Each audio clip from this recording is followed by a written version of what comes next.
What is up, guys? Welcome back to the channel. And in this video, we're going to be doing kind of our Champions League, Europa League, Conference League, just all out. We're just going to sit down and talk about these games here because, we have posted our live reactions to the Conference League and the Europa League, but we have not dropped, we haven't talked about the Champions League final, the biggest game of the season. So, we need to talk about this because this was a really, really bad game from one team and a really, really good game from another team. So, Fletcher, how are you doing?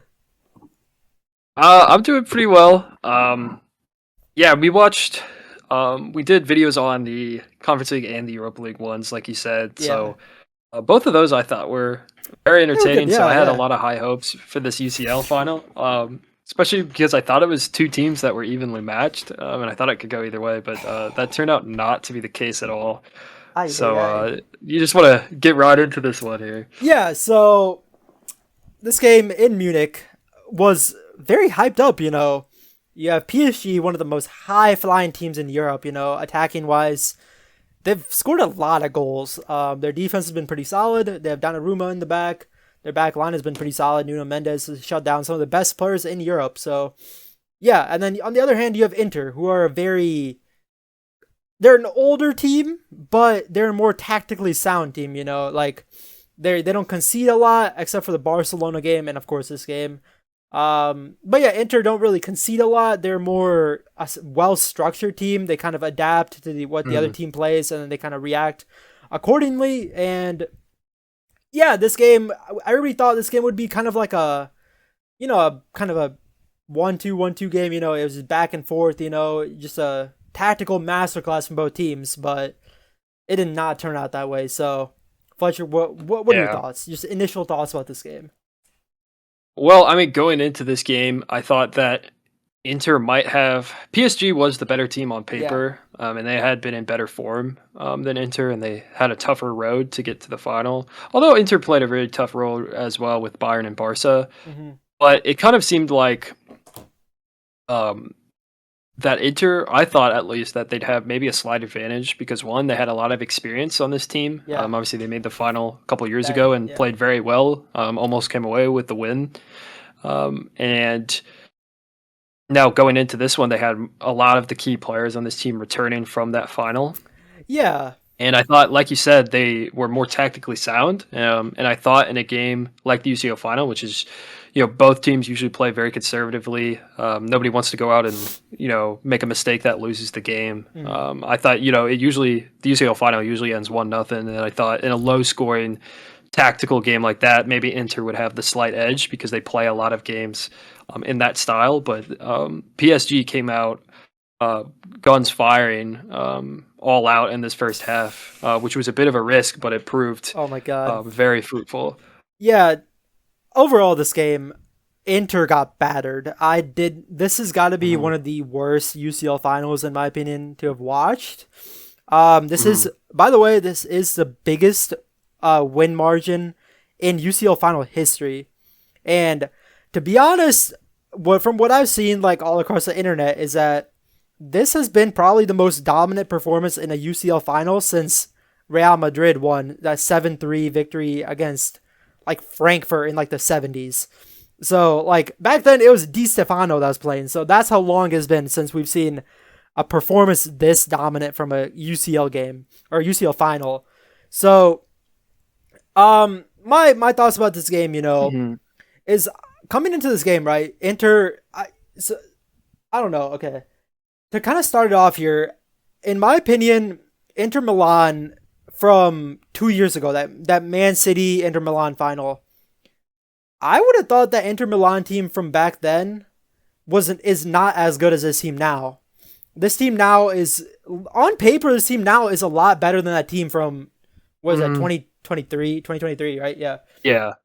2023.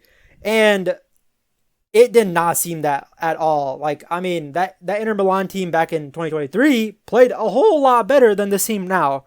And I feel like one of the major issues with this, right, is looking at Inter's formation, right? They run that 3-5-2, right?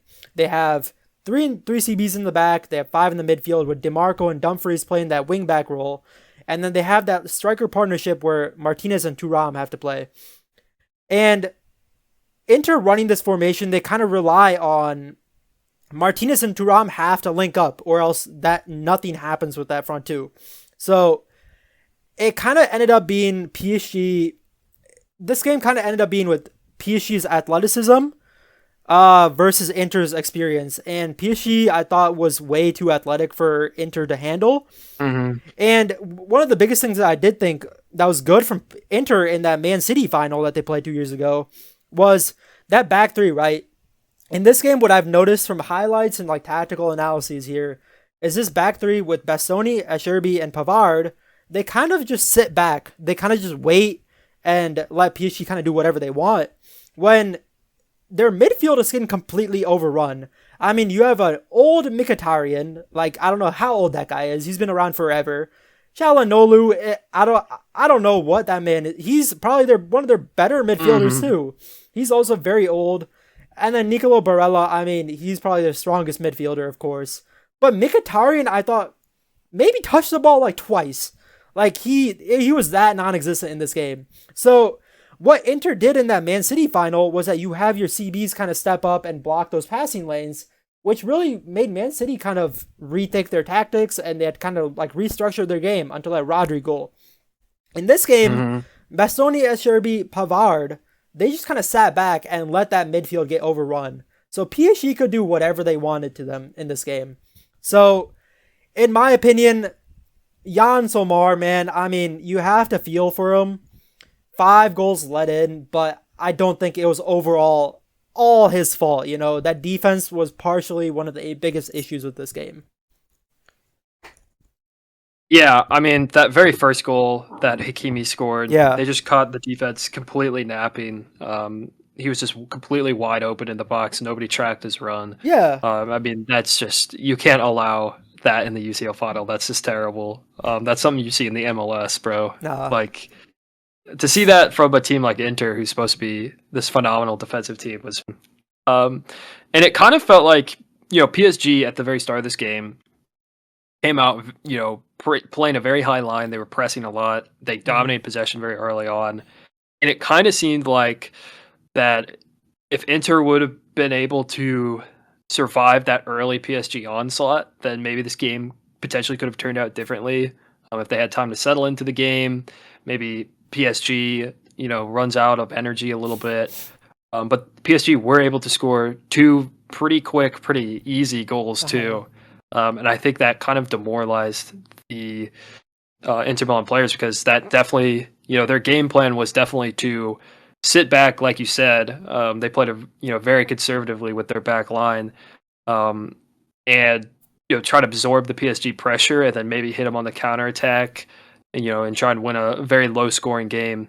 So when PSG scored those 2 goals early on, it kind of felt like Inter had no response, or really didn't have any way of digging themselves out. And it really just got worse for them after halftime. I completely agree. And yeah, I don't know.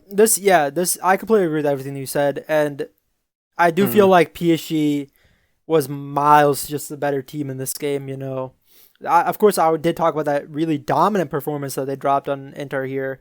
And it just kind of seemed like Inter just could not get the ball, and they weren't efficient with the ball, is what I'm saying. Like, Inter was absolutely not efficient with that ball. I mean, we have Nicolo Barella is shooting the ball from like 45 yards out. Like, there's no reason for him to be shooting that at all. And like, it's kind of like a Chris Paul, Casalita 40 type of moment, like, even if he does score that, he's not doing anything. But yeah, I mean, PSG did very well. I mean, that midfield, Joao Neves, Vitinha, Fabian Ruiz, I do now think that I feel like Vitinha has been a very underrated player this season. 100%, yeah. Yeah, he is arguably got to be one of the best midfielders in the world right now. I mean, this performance from Vitinha absolutely showed what he can actually do. Like, he's probably one of their best. He's probably one of PSG's probably most valuable players here. And then of course Desiree Doué. I mean, I don't know. I don't have enough words to describe this player. He's literally like a Neymar regen. So he's also I think the first player in over 10 years. I think since like Ronaldo that has scored and assisted in the UCL final. So that's huge for him. And this kid's only 19. I mean, his name it Mm, literally means desired and gifted. That's literally what it translates to in French. Desiree, desired, yeah. Dua, gifted. I mean, this kid is special. And then, yeah, their fullbacks, Hakimi and Nuno Mendes, they once again showed why they probably have the best fullback partnership in the entire world as well. I mean, Nuno Mm, Mendes has shut down Saka, shut down Salah, and he shut down Dumfries. This Dumfries was Barcelona could not stop Dumfries at all. Granted, Barcelona did have Alejandro Balde out, so they were running with that mm. backup, I don't know, second choice fullback. But yeah, even Dumfries got shut down. Dumfries probably did nothing in this game. And yeah, I do feel like PSG's back line was extremely solid, and Lautaro Martinez kind of got the biggest thing with Inter, right? You need to have Marcus Thuram and Lautaro Martinez link up, or else nothing's going to happen. And PSG did a phenomenal job shutting them both down. Lautaro Martinez was just kind of stuck alone without Marcus Thuram. They kind of ended up just being gassed, and yeah, Lautaro Martinez got kind of put on the side basically by Marquinhos. Who even Marquinhos, he hasn't had the best of the seasons this year, and it's really nice to see that Marquinhos has finally won a Champions League trophy because Hmm. he's been there for what 12 years. He's been through it all. I mean that Champions League final loss, everything. He's been there. He's been through the dumps, man. So Marquinhos, I do feel like really deserved this. No, I completely agree. I think the battle to watch going into this game was Barea versus Vitinha, Mhm. who was going to kind of control that midfield. Because obviously, between these two teams, you thought Inter would have the edge with their defense and PSG would have the edge in their attack. So, kind of come down to the midfield battle. I mean, even though Inter had the numbers, the PSG midfield, specifically Vitinha, was completely dominant, Yeah. especially early on. And yeah, Vitinha, I felt like it's unfortunate that he didn't. He did have an assist in this game, but obviously Doué had the 2 goals and assists, and Dembele had 2 assists, and so they kind of got the spotlight here, and I mean deservedly so. But I feel like Vitinha was probably the most consistent player throughout this entire game. Mhm. I don't think this game does not end up 5-0 without Vitinha and what he did in that midfield. Yeah. And It, then for Barea as well, and just the Inter midfield as a whole, I think was just incredibly disappointing. They just kind of looked lost at times out there, and they had been so solid too throughout this entire season. They kind of struggled against Barca a lot as well. Barca dominated the possession in that game, but I thought they would stand a little bit better yeah. against PSG because that Barca midfield is phenomenal as well. But Uh-huh. um, yeah, they had no chance in this game if they didn't at least compete in the midfield, and they got No. blown out. And I think too with Inter falling behind 2-0 early on really hurt them because they really have their substitutes and their bench is very lacking, and it's probably the weakest part of their entire team, especially attacking wise. They don't really have anyone um, they could bring off the bench who would have a ton of attacking prowess. So going down early like that was honestly Yeah. devastating. I felt like this game was kind of, even though it was only 2-0, it was kind of over at that point, it felt like, because Inter really just had no road back into this game. Yeah, I completely agree with you. I mean, yeah, there were some questionable starts for me in this game from Inter. I mean, one of those being Benjamin Pavard. I mean, he's a good player, don't get me wrong. He's a very good player, but he's not fully fit. He has not played I don't think he's played very many games coming back from injury until the Champions League Mm-hmm. game. Another player being Lautaro Martinez, who also was injured. So maybe you start Lautaro Martinez on the bench and you put Taremi in instead. Um, so there were a couple starts here and there that I thought they probably shouldn't have started just because they're not fully fit, and you want to have your players fully fit for the UCL final, the biggest game of the season from your team.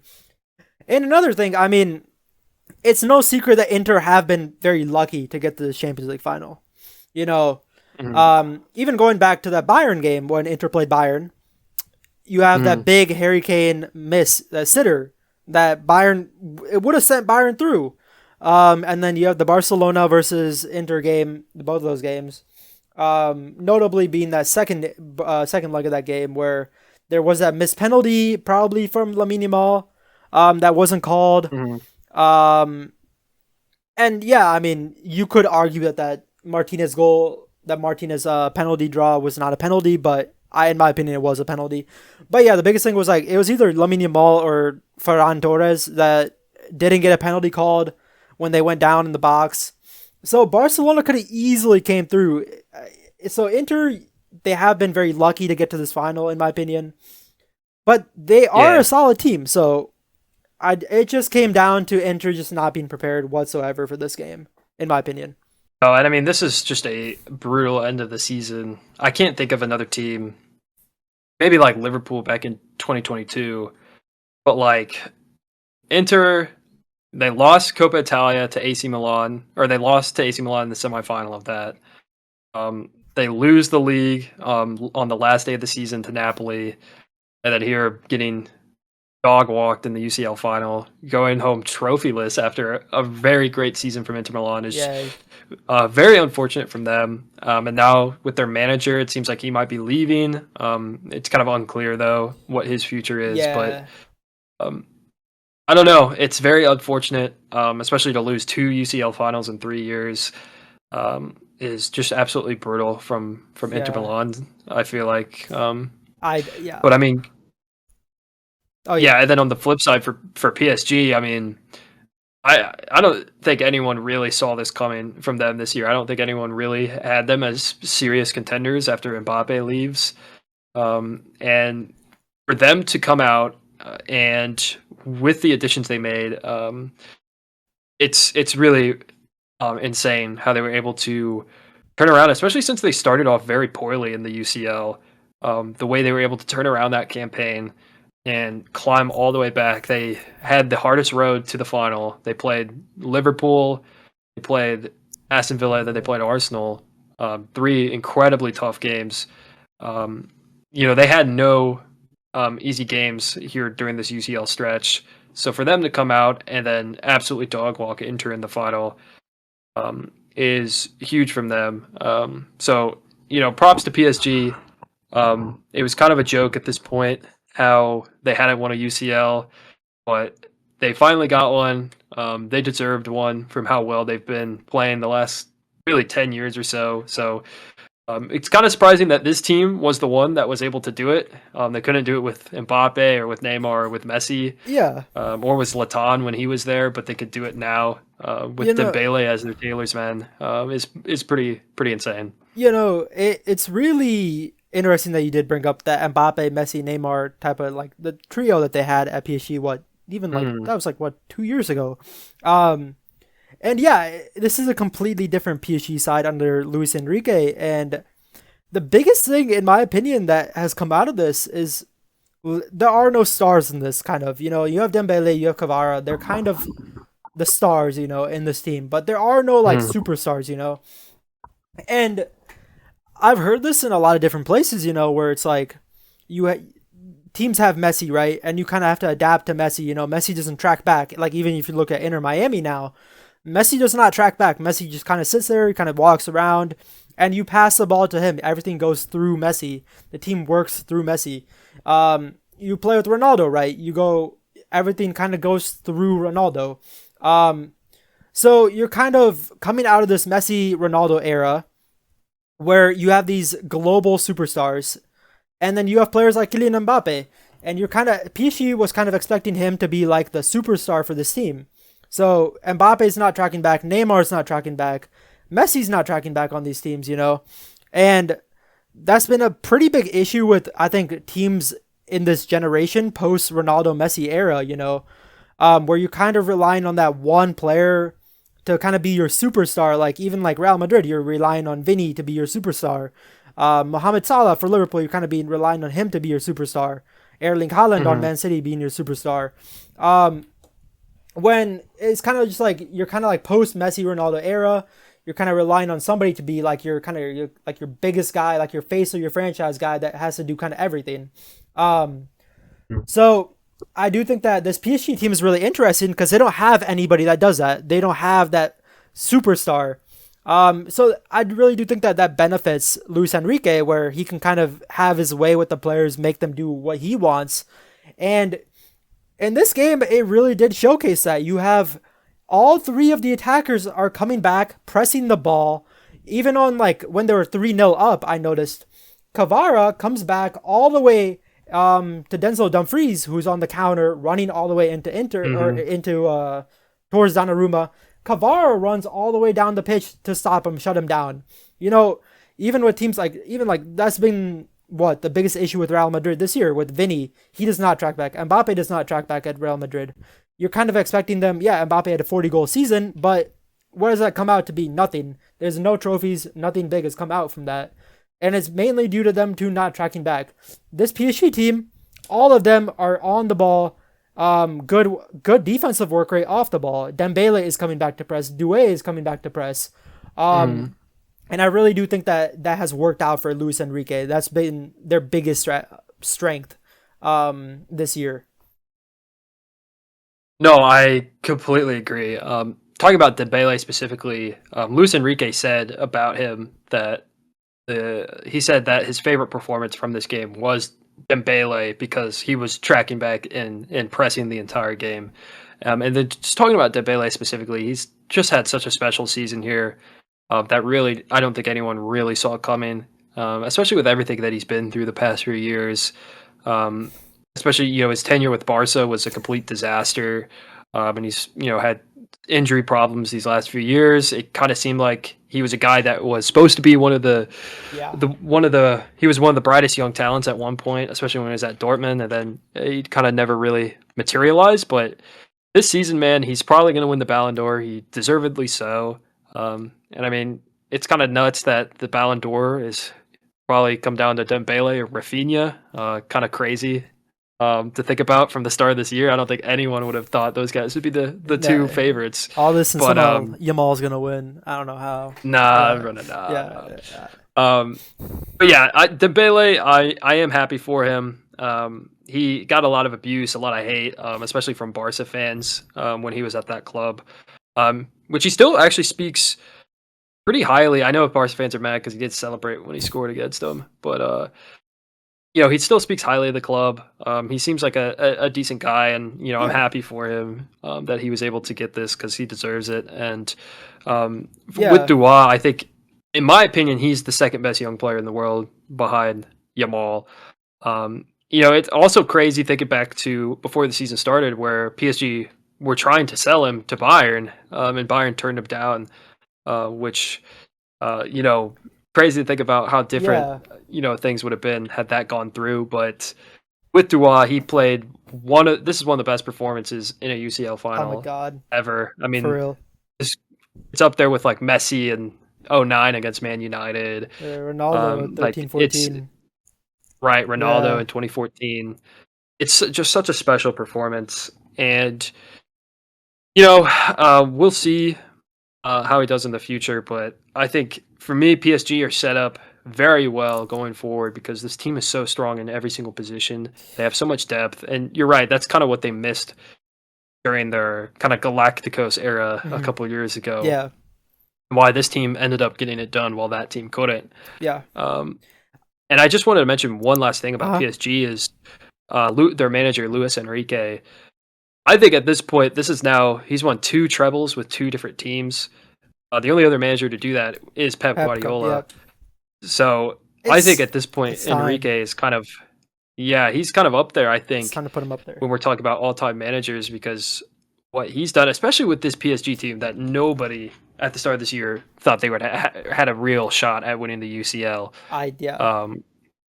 It's so special, man. And obviously Enrique is one of the most likable managers, I feel like, in the world. So, very happy for him as well. But this PSG team is just one of those teams I think we'll look back on years from now and be like, this team was really special. And yeah, I completely agree. And props out to Luis Enrique, right? Dembele going into the season, right? At the start of the season, he was good. Dembele was good. He played kind of in that right wing, he just kind of rotated on that right wing, kind of center forward role. Hmm. And then he kind of fell off. Dembele kind of just fell off. He was, I think, injured for maybe a week or two. And he just kind of fell off. There was a lot of issues with Dembele.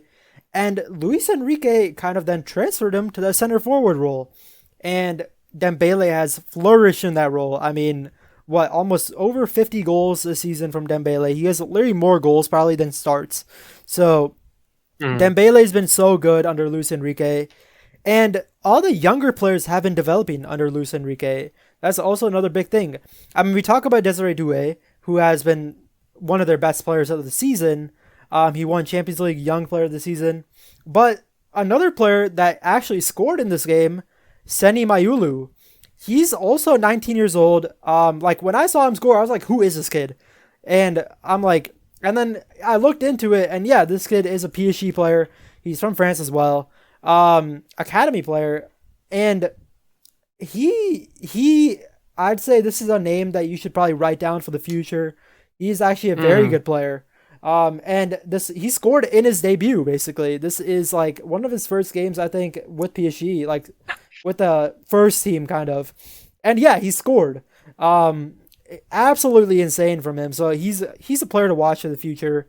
But yeah, going back to Luis Enrique that you were talking about, yeah, we should probably rank him as one of the best managers of all time here. I mean, he's won two trebles now. Um, and yeah,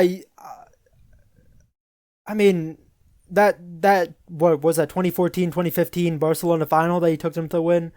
Absolutely Right. insane. He had Messi there, of course, Messi, Neymar, Suarez, MSN, but this time Hmm. he's done it without a superstar, which is I think this is probably arguably way more impressive that he's done it without any I agree. Yeah. really big name player. And I mean, just off the side though, I should mention that January transfer window with PSG getting Kvaratskhelia arguably saved their season. Arguably was their 10 out of 10 signing from them. Kvara has been insane. Um, I really do rate Kvara. He's such a good player. And I do think that he, at this point, I think he has won quintuple. He has won the quintuple this year. Because PSG has won the quadruple. Um, and Napoli won. So Kvara, quintuple, man. But yeah, going back to Luis Enrique. Such a heartwarming win for him. I mean, he did it for his daughter, man. She's up there in heaven smiling at this game. So absolutely W win from Luis Enrique, and he will go down in history as one of the best managers of all time, in my opinion.